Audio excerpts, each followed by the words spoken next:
Jose, cricket ലോകത്തെ യുദ്ധം എന്ന് പറയുന്ന ഒരു സംഗതിയായിരുന്നു ഫെബ്രുവരി 15-ന് നടക്കേണ്ടിയിരുന്നത്.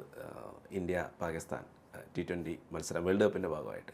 പക്ഷേ അതിപ്പോൾ നടക്കുന്നില്ല. പാകിസ്ഥാൻ തീരുമാനിച്ചു ആ മത്സരം കളിക്കേണ്ട എന്നാണ് തീരുമാനിച്ചിരിക്കുന്നത്.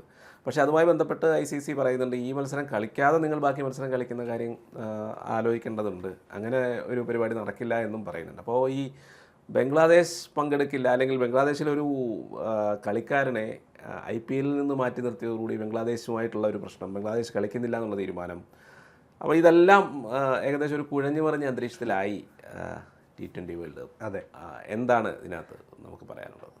ഇത് തുടക്കത്തിൽ ബംഗ്ലാദേശ് ICC മാത്രം ഉൾപ്പെട്ടൊരു വിഷയം. പാകിസ്ഥാൻ്റെ കടന്നുവരവ് ഇപ്പോൾ ശരിക്കും പറഞ്ഞാൽ ആദ്യം ഇതിനകത്തില്ല എന്ന് പറഞ്ഞ് ബംഗ്ലാദേശ് ഈ സീനിൽ പോലും ഇല്ലാത്തൊരവസ്ഥയിലേക്ക് കാര്യങ്ങൾ എത്തിയേക്കാണ്. ബംഗ്ലാദേശിൻ്റെ പേര് പോലും ആരും മിണ്ടുന്നില്ല. ഇപ്പം വിഷയത്തിൻ്റെ പ്രധാനം പാകിസ്ഥാനാണ്. നേരത്തെ പറഞ്ഞ പോലെ തന്നെ പാകിസ്ഥാൻ്റെ ആ നിലപാടാണ്, ഞങ്ങൾ ഇന്ത്യക്കെതിരെയുള്ള മത്സരം കളിക്കില്ല, ബാക്കി മത്സരങ്ങൾ കളിക്കാം.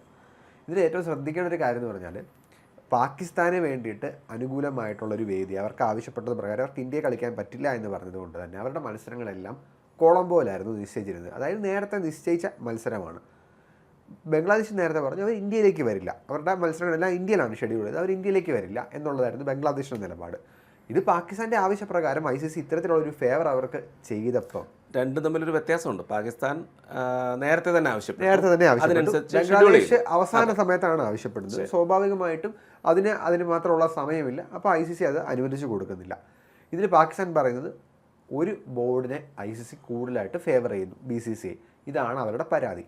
യഥാർത്ഥത്തിൽ ഈ പരാതിക്ക് യാതൊരുവിധ അടിസ്ഥാനവുമില്ല. ഇന്ത്യയുടെ എല്ലാ മത്സരങ്ങളും ഇന്ത്യയെ വെച്ച് നടത്തുകയും പാകിസ്ഥാനുമായുള്ള പോരാട്ടത്തിന് ഇന്ത്യ കൊളംബോയിലേക്ക് പോകാനുള്ള കാര്യങ്ങൾ ഉൾപ്പെടെ തീരുമാനിച്ചു വെച്ചിരിക്കുകയാണ്. അപ്പോൾ ഇത്തരത്തിലുള്ളൊരു സാഹചര്യം വരികയും പാകിസ്ഥാൻ പോലത്തെ ഒരു ടീമിന് അനുകൂലമായിട്ടൊരു നിലപാടാണല്ലോ ശ്രീലങ്കയെ വെച്ച് അവരുടെ കളികളെല്ലാം വെക്കാൻ അവർ എടുത്തിരിക്കുന്നത്. അപ്പോൾ ഇന്ത്യയെ ഓവറായിട്ട് ഫേവർ ചെയ്യുന്നു എന്ന് പറഞ്ഞത് യാതൊരു അർത്ഥവുമില്ല. പിന്നെ ഇതിനകത്ത് ഏറ്റവും ശ്രദ്ധിക്കേണ്ട ഒരു കാര്യം, പാകിസ്ഥാൻ ഇന്ത്യ പോരാട്ടം നേരത്തെ നമ്മൾ പറഞ്ഞതുപോലെ മൈതാനങ്ങളെ തീ പിടിപ്പിക്കുന്ന പോരാട്ടം എന്നൊക്കെയാണ് പറയുന്നത്. ഈ പോരാട്ടത്തിൻ്റെ ഏറ്റവും വലിയ പ്രത്യേകത, ഇത് കാണുമ്പോഴുള്ള കാണികൾക്കുള്ള ആവേശത്തേക്കാൾ ഉപരിയായിട്ട് ഇതൊരു റവന്യൂ ജനറേഷൻ പ്ലാറ്റ്ഫോമാണ്. ഒരുപാട് കമ്പനികളെ സംബന്ധിച്ച്, ഇത് ബ്രോഡ്കാസ്റ്റ് ചെയ്യുന്ന ആളുകളെ സംബന്ധിച്ച് ഇത് വലിയൊരു വരുമാന മാർഗ്ഗമാണ്. ഈ വരുമാന മാർഗ്ഗം അവിടെ നിലച്ചിരിക്കുകയാണ്. ഇത് പാകിസ്ഥാൻ ബോർഡിന് വലിയ രീതിയിൽ ബുദ്ധിമുട്ടുണ്ടാക്കും.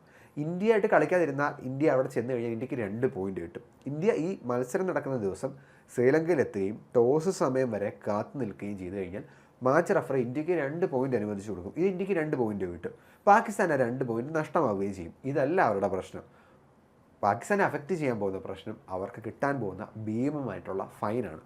പ്രമുഖ സ്പോർട്സ് ജേർണലിസ്റ്റ് ആയിട്ടുള്ള അഭിഷേക് ത്രിപാഠി പാകിസ്ഥാന് സംഭവിക്കാൻ പോകുന്ന കുറച്ച് അപകടങ്ങളെക്കുറിച്ച് പറഞ്ഞിട്ടുണ്ട്. ഞാൻ താഴെ നിന്ന് വായിക്കാം. 1, പാകിസ്ഥാന് ടൂർണമെൻറ്റിൽ നിന്ന് പരിപൂർണമായിട്ടുള്ള വിലക്ക്. ഇന്ത്യക്കെതിരെയുള്ള മത്സരം മാത്രം കളിക്കാൻ പറ്റത്തില്ല, ബാക്കി എല്ലാ മത്സരങ്ങളും കളിക്കാമെന്നുള്ള പാകിസ്ഥാൻ്റെ നിലപാട് ICC അംഗീകരിക്കത്തില്ല.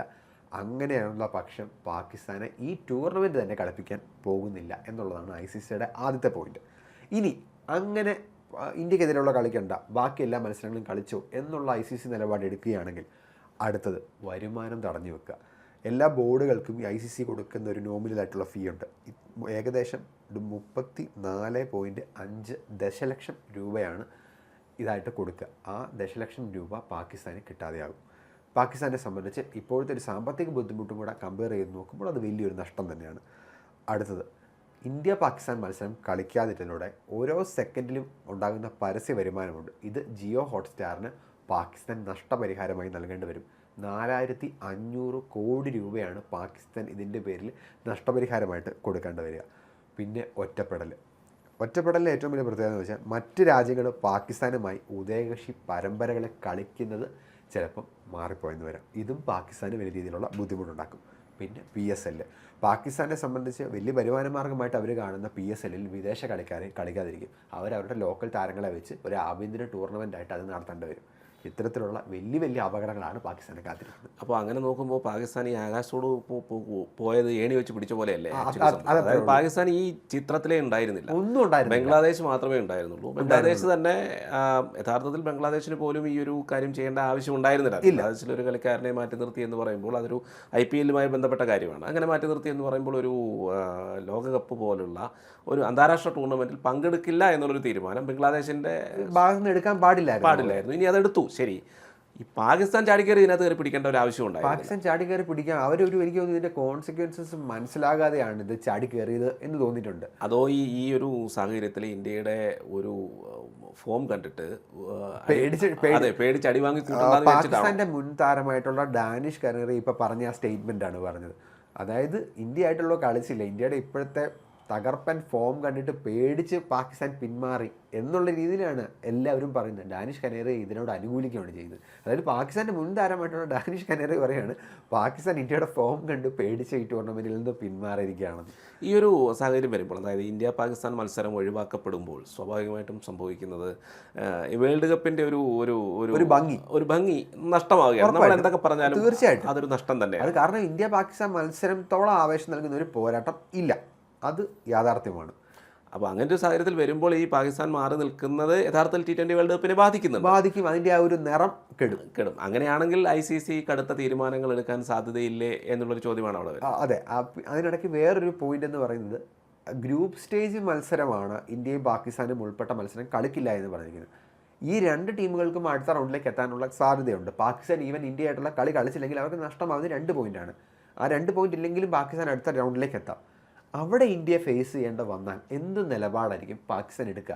പ്രത്യേകിച്ച് സെമിയോ ഫൈനലിലോ ഇന്ത്യ വന്നാൽ ഞങ്ങൾ കളിക്കില്ല, ഇന്ത്യ ജയിച്ചോട്ടെ എന്നുള്ളൊരു നിലപാട് അവരെടുക്കുമോ എന്നുള്ളതാണ് ഇനി കണ്ടറിയേണ്ട ഒരു കാര്യം.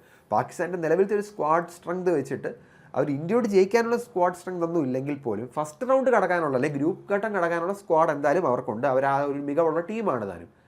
അതാണ് നമ്മൾ ഇനി അറിയേണ്ട ഒരു കാര്യം. അല്ല, അതിപ്പോൾ ക്രിക്കറ്റിനെ സംബന്ധിച്ച് അനിശ്ചിതത്വത്തിന്റെ കളിയാണ്. ഉറപ്പായിട്ടും ടീം മോശമാണെങ്കിൽ ഇപ്പോൾ സിംബാബ്വെ പല സമയത്തും തോൽപ്പിച്ചിട്ടുണ്ട്. ഉറപ്പായിട്ടും. അപ്പോൾ നമ്മളിപ്പോൾ നിലവിൽ സ്ക്വാഡ് ഇത് വെച്ചിട്ട് ഇന്ത്യയെ തോൽപ്പിക്കാൻ കഴിയില്ല. ശരിയാണ്.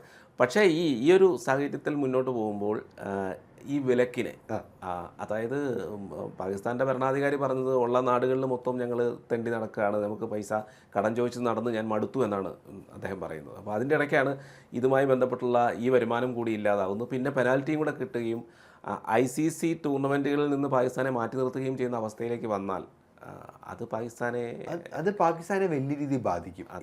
ഇവർ ഉദ്ദേശിച്ച രീതിയിലുള്ളൊരു അപകടം, ഞാൻ നേരത്തെ പറഞ്ഞ ഈ 5-6 പോയിന്റ് മാത്രമായിരിക്കില്ല അവരെ കാത്തിരിക്കുന്ന അപകടം. ഇത് നേരത്തെ ഈ പാകിസ്ഥാൻ്റെ ഒരു എന്താ പറയുക, പാകിസ്ഥാനുമായിട്ട് ബന്ധപ്പെട്ട് നിൽക്കുന്ന ഒത്തിരി ആളുകൾ, പ്രത്യേകിച്ച് അവരുടെ ക്രിക്കറ്റ് വിദഗ്ധരും അവരുടെ ക്രിക്കറ്റ് വിശകലനം ചെയ്യുന്ന ആളുകളൊക്കെ പറയുന്നത് BCCI അമിതമായിട്ട് ഫേവർ ചെയ്യുന്നു. നമ്മൾ നേരത്തെ ഒരു വീഡിയോയിൽ പറഞ്ഞപ്പോഴും നമ്മൾ BCCI എങ്ങനെയാണ് അമിതമായിട്ട് ഫേവർ ചെയ്യുന്നു എന്ന് പറയുന്നത്.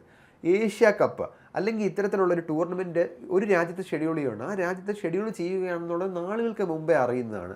അപ്പോൾ അവർ പറയുകയാണ് ഞങ്ങൾക്ക് ഇവിടെ കളിക്കാൻ പറ്റത്തില്ല, വേണ്ട, നിങ്ങളൊരു ഇത് ഉള്ള വേദിയിൽ അല്ലെ ദുബായ് പോലത്തെ ഒരു വേദിയിൽ നിങ്ങൾ കളിച്ചോ.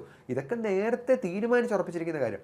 പാകിസ്ഥാൻ അതേപോലെ തന്നെ ഇന്ത്യയാണ് ഹോസ്റ്റ് ചെയ്യുന്നത്, ആ ഇന്ത്യ കൊളംബോയിലേക്ക് പോവുകയാണ്. ഇതൊക്കെ നേരത്തെ തീരുമാനിച്ച കാര്യമല്ലേ. അവിടെ പാകിസ്ഥാൻ പ്രശ്നം ഉണ്ടാക്കിയതാണ് ഈ ടൂർണമെൻറ്റിൻ്റെ ഒരു എന്താ പറയുക, ഇതിനെ ഘടനയെ തന്നെ ബാധിക്കുകയും പാകിസ്ഥാൻ ഇത് വലിയ രീതിയിലുള്ള ബുദ്ധിമുട്ടുണ്ടാക്കുകയും ചെയ്യുന്നതാണ് എനിക്ക് തോന്നിയിട്ടുണ്ട്. ഇടയ്ക്ക് ICC പറഞ്ഞിരുന്നു, അതായത് പാകിസ്ഥാൻ വരുന്നില്ല എന്ന് തീരുമാനിച്ചാൽ ഞങ്ങൾ ബംഗ്ലാദേശിനെ കളിപ്പിക്കാമെന്ന് പറഞ്ഞിരുന്നു. അതെ, അവസാനം ഇത് പറഞ്ഞ പോലെ ആയിപ്പോയി. അവർ സീനേ ഇല്ലാത്ത ആൾക്കാർ വീണ്ടും വന്ന് ഇതിപ്പം വേറൊരു ഇത് കേൾക്കുന്നുണ്ട്, ഉഗാണ്ട ആയിരിക്കും പാകിസ്ഥാന് പകരമായിട്ട് വന്ന് കളിക്കുന്ന ടീം എന്ന് ചില റിപ്പോർട്ടുകൾ കാണുന്നുണ്ട്. എത്രത്തോളം ഉണ്ടെന്നുള്ളത് കൺഫർമേഷൻ ആയിട്ടില്ല. എനിക്ക് തോന്നുന്നു ഈ ദിവസങ്ങളിൽ ICC അത് സംബന്ധിച്ചുള്ള അപ്ഡേറ്റ് നൽകും. ഏറ്റവും രസമായിട്ടുള്ള ഭാഗം എന്ന് പറഞ്ഞാൽ പാകിസ്ഥാൻ്റെ മുൻ താരങ്ങൾ ചിലർ നടത്തിയ സ്റ്റേറ്റ്മെൻറ്റാണ്. അതായത് പാകിസ്ഥാൻ ക്യാപ്റ്റൻ സൽമാൻ അലി ആഗ ഇന്ന് പറഞ്ഞത്, ഞങ്ങളുടെ താരങ്ങളാണ്, ഞങ്ങൾക്ക് ഈ വിഷയത്തിൽ കൂടുതൽ അഭിപ്രായങ്ങൾ പറയാൻ പറ്റില്ല, സർക്കാരാണ് തീരുമാനിക്കേണ്ടത്. ഇതാണ് അദ്ദേഹം പറഞ്ഞത്. സർക്കാർ ഒരു വിഷയത്തിൽ ഇങ്ങനെ ഒരു തീരുമാനം എടുത്ത് സ്വാഭാവികമായിട്ടും അങ്ങനെയാണ്, അവർക്ക് സർക്കാരിനെ അനുസരിക്കുക എന്നുള്ളതേ ഉള്ളൂ. അവരെ സംബന്ധിച്ച് ഇത് വലിയ രീതിയിലുള്ള ബുദ്ധിമുട്ടുണ്ടാക്കുന്ന തീരുമാനമാണ്. കാര്യം അവർക്ക് ഇന്ത്യയോട് സ്നേഹമൊന്നും കാണില്ല, പക്ഷേ ക്രിക്കറ്റ് അവരെ സംബന്ധിച്ച് ഇത് ബുദ്ധിമുട്ടുണ്ടാക്കുന്ന ഒരു തീരുമാനം തന്നെയാണ്. മുൻ താരമായ ഷാഹിദ് അഫ്രീദി ഇത് തന്നെയാണ് പറയുന്നത്, ക്രിക്കറ്റ് ബൗണ്ടറിക്ക് അപ്പുറത്തേക്ക് കടക്കണം എന്നുള്ളതാണ് എൻ്റെ ആഗ്രഹം, പക്ഷേ ഗവൺമെന്റ് അവസാനത്തെ ഡിസിഷൻ അവരെടുക്കട്ടെ എന്ന്. അല്ല, അതിലിപ്പോൾ ഷാഹിദ് അഫ്രീദിക്ക് കൂടുതൽ പറയാനൊന്നും കഴിയില്ല. ഷാഹിദ് അഫ്രീദി പിന്നെ യുദ്ധം ജയിച്ചു എന്ന് പറഞ്ഞ് പറഞ്ഞിട്ട് റാലി നടത്തിയ പാർട്ടി. അപ്പോൾ അതൊന്നും പറഞ്ഞിട്ട് കാര്യമില്ല. ഇപ്പോൾ പാകിസ്ഥാനെ സംബന്ധിച്ചുള്ള, ഇന്ത്യയെ സംബന്ധിച്ചായാലും ഈ ഒരു പോരാട്ടവും വിജയവും തോൽവിയും ഒക്കെ ഇന്ത്യയെ സംബന്ധിച്ച് ചിലപ്പോൾ ഇന്ത്യ ഒരു അങ്ങനെ ഒരു ഭീകരമായിട്ട് കാണത്തില്ലെങ്കിലും, പക്ഷെ പാകിസ്ഥാനിലുള്ള ആളുകൾ ഇന്ത്യയോടുള്ള തോൽവി സഹിക്കില്ല. ആകപ്പാടെ അവർക്ക് ജയിക്കാൻ സാധ്യതയുള്ളത് ക്രിക്കറ്റിലോ അല്ലെങ്കിൽ ഹോക്കിയിലോ ഒക്കെയാണ്. എന്തെങ്കിലുമൊക്കെ ജയിക്കാൻ സാധ്യതയുള്ളത് മത്സരമായതുകൊണ്ട്. ബാക്കി യുദ്ധങ്ങളിലൊന്നും ജയിക്കുന്നില്ല. അപ്പോൾ സ്വാഭാവികമായിട്ട് അതൊരു വിഷമം ഉണ്ടാക്കുന്ന സംഗതിയാണ്. ക്രിക്കറ്റിൽ പോലും ജയിക്കുന്നില്ല. അല്ല, അതെ. അപ്പോൾ ഇപ്പോൾ ഇതിന് ക്രിക്കറ്റിലും കൂടെ ജയിക്കാത്ത അവസ്ഥയിലേക്കാണ് പോകുന്നത് കാര്യം. ഇൻ കേസ് നമ്മളിപ്പോൾ ഈ T20 വേൾഡ് കപ്പ് ചർച്ച ചെയ്യുന്നത് കൊണ്ട് ഏറ്റവും കൂടുതൽ ഇന്ത്യയിലാണ് നടക്കുന്നത്. ഏറ്റവും കൂടുതൽ ജയിക്കാൻ സാധ്യതയുള്ള ടീം ഏതായിരിക്കും? നിലവിലത്തെ സാഹചര്യത്തിൽ ഞാൻ ഇന്ത്യ എന്നുള്ള പേര് പറയും. ഇന്ത്യയുടെ നിലവിലത്തെ ഫോം വെച്ച് നോക്കുമ്പോൾ ഇന്ത്യ എന്നുള്ള പേര് പറയും. പക്ഷേ നേരത്തെ പറഞ്ഞ പോലെ ക്രിക്കറ്റാണ്, അപ്രവചനീയമായ കളിയാണ്. അതിനാൽ തന്നെ ഈവൻ സൗത്ത് ആഫ്രിക്ക നല്ലൊരു ഓപ്പണൻ്റായിട്ട് ഫീൽ ചെയ്തിട്ടുണ്ട്. ഇന്ത്യയായിട്ട് ഈ T20 പരമ്പര കളിച്ച ന്യൂസിലൻഡ് നല്ല ഫോമിലാണ്. ന്യൂസിലൻഡിന് ചാൻസ് ഉണ്ട്. ഓസ്ട്രേലിയ ഇതുവരെ പല വിദഗ്ധരെ ഓസ്ട്രേലിയക്ക് ചാൻസ് ഇല്ല എന്നാണ് പറഞ്ഞിരിക്കുന്നത്. കാരണം ഓസ്ട്രേലിയയുടെ സ്ക്വാഡിൽ ഒത്തിരി പ്രമുഖർക്ക് സ്ഥാനമില്ല, പലർക്കും പരുക്കാണ്, ചിലരുടെ വിരമിക്കലൊക്കെ അവരെ ബാധിച്ചിട്ടുണ്ട്. എങ്കിലും ഓസ്ട്രേലിയ ഈസ് ഓസ്ട്രേലിയ. അവരുടേതായ ദിവസം അല്ലെങ്കിൽ അങ്ങനെയൊന്നും ഇല്ല അവർക്ക്. ഓസ്ട്രേലിയക്ക് അവരുടേതായ ദിവസമൊന്നുമില്ല. അവർ അപകടകാരിയായ എതിരാളി തന്നെയാണ്. അവരെ നമുക്ക് തള്ളിക്കളയാൻ പറ്റത്തില്ല. എങ്കിലും ഇന്ത്യക്കാണ് ചാൻസ് എന്നാണ് എനിക്ക് തോന്നുന്നത്. Australia, New Zealand, south Africa. അല്ല, ഞാൻ സാധ്യതയുള്ള പേര് ഇന്ത്യ, സൗത്ത് ആഫ്രിക്ക, ന്യൂസിലൻഡ്, ശ്രീലങ്കയൊക്കെ നല്ല ടീമാണ്. പക്ഷേ ഇതൊരു ഈ പറഞ്ഞ പോലെ അവരുടെ നാട്ടിൽ നടക്കുന്നതിൻ്റെ ഒരു അഡ്വാൻറ്റേജ് ശ്രീലങ്കയിലും നടക്കുന്നുണ്ടല്ലോ. അപ്പോൾ അതിൻ്റെതായ ഒരു അഡ്വാൻറ്റേജ് ശ്രീലങ്കയുണ്ട്. ഈ 3 team India, New Zealand, south Africa. England bowling എനിക്ക് അത്ര ഓക്കെ ആയിട്ട് തോന്നുന്നില്ല. സമീപകാലത്തൊക്കെ ഇംഗ്ലണ്ടിൻ്റെ ബോളിംഗ് അവരെ ഒത്തിരിയധികം ബാധിച്ചിട്ടുണ്ട്. പല മത്സരങ്ങളിൽ അവർ തോൽക്കാൻ കാരണം അവരുടെ മോശം ബോളിംഗ് പ്രകടനം തന്നെയാണ്. ഇംഗ്ലണ്ടിന് അത്രത്തോളം ചാൻസ്. പിന്നെ T20 ആണ്, കുറേ ബിഗ് ഹിറ്റ് കാര്യങ്ങളൊക്കെ ഇംഗ്ലണ്ടിൻ്റെ പക്കലുള്ള ഒത്തിരി താരങ്ങളുണ്ട്. നല്ലൊരു സ്കോർ പടുത്തുവരുത്തിയാൽ ബോളേഴ്സിന് ഒരു പക്ഷേ ഡിഫെൻഡ് ചെയ്യാൻ പറ്റിയേക്കും. പക്ഷേ ചാൻസ് കൂടുതൽ ഇന്ത്യ, ന്യൂസിലൻഡ്, സൗത്ത് ആഫ്രിക്ക, ഈ 3. ഓക്കെ, എന്ത് തോന്നുന്നു ഈ ഒരു? അല്ല, ഞാനിതിനെപ്പറ്റി കൂടുതൽ അപ്പോൾ ഇപ്പോഴത്തെ ഫോം, ഈ അടുത്ത കാലത്തെ ഫോം വെച്ച് നോക്കുമ്പോൾ തീർച്ചയായിട്ടും അത് തന്നെയാണ്. പിന്നെ ഈ പറഞ്ഞ പോലെ തന്നെയാണ്. അതായത് ഓസ്ട്രേലിയയെ സംബന്ധിച്ചിടത്തോളം നമ്മൾ പല ടൂർണമെൻറ്റുകളിലും തോൽവികളിൽ നിന്ന് തിരിച്ചു കയറി വന്ന ടീമാണ്. അപ്പോൾ എൻ്റെ ഓർമ്മയിൽ 99-ലെ വേൾഡ് കപ്പ്, അതായത് അവസാനത്തെ മത്സരം, അതായത് ഈ മത്സരം ജയിക്കണമെന്നുള്ള ഘട്ടത്തിൽ വന്നപ്പോഴാണ് സ്റ്റീവോയുടെ ആ മികച്ച ഇന്നിങ്സ് ഉണ്ടാകുന്നതും അന്ന് ഗിബ്സിൻ്റെ ക്യാച്ച് വിടുന്നതും ഒക്കെ ആ ഒരു സമയം എനിക്ക് നല്ല ഓർമ്മയുണ്ട്. അതിനുശേഷം പിന്നെ ഓസ്ട്രേലിയ പിടിച്ചാൽ കിട്ടിയില്ല. നമ്മളിപ്പോൾ അത് പറഞ്ഞ പോലെ 2023 വേൾഡ് കപ്പ്, അതെ, നമ്മൾ ഏറ്റവും നന്നായിട്ട് കളിച്ച് ഫൈനൽ വരെ എത്തുന്നു. അതെ, ഓസ്ട്രേലിയ അത്രത്തോളം വലിയ ഫോമിലൊന്നും ആയിരുന്നില്ല. ഇടയ്ക്ക് ഒരു പക്ഷേ സ്റ്റേജ് വരെ എത്തി. എന്നിട്ട് ഫൈനലിലേക്ക് വന്നപ്പോഴത്തേക്ക് അവർ നമ്മളെ തോൽപ്പിക്കുന്നു. അതാണ് ഒരു ഓസ്ട്രേലിയക്ക് നമുക്ക് ഒരിക്കലും എഴുതി തള്ളാൻ പറ്റാത്തൊരു ടീമാണ്. അതെ, അപ്പോൾ അങ്ങനെ. പക്ഷേ ഇതൊക്കെയാണെങ്കിലും ഇന്ത്യ പാകിസ്ഥാൻ മത്സരം നഷ്ടമാകുന്നത് ഒരു ക്രിക്കറ്റ് പ്രേമി എന്ന നിലയിൽ തീർച്ചയായിട്ടും നമുക്കൊരു നഷ്ടം തന്നെയാണ്. പാകിസ്ഥാൻ ശരിക്കും ഈ തീരുമാനം ഒന്ന് റിവേഴ്സ് ചെയ്തിരുന്നെങ്കിൽ എന്ന് ആഗ്രഹിച്ചു പോകുന്നു. തീർച്ചയായിട്ടും.